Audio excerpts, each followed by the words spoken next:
إخواني المسلمين في فلسطين وإلى جميع المسلمين في العالم كله، فأقول ابتداء لإخواني المسلمين هناك: قلوبنا معكم ودعاؤنا لكم وأموالنا تحت أقدامكم،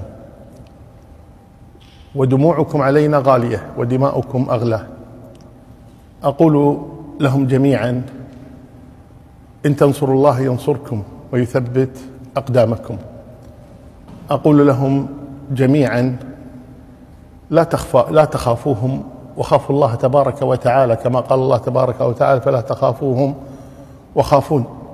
وهم أجبن خلق الله تبارك وتعالى وجه هذه الأرض، كما قال الله تبارك وتعالى: لا يقاتلونكم جميعا إلا في قرى محصنة أو من وراء جدر بأسهم بينهم شديد تحسبهم جميعا وقلوبهم شتى ذلك بأنهم قوم لا يعقلون.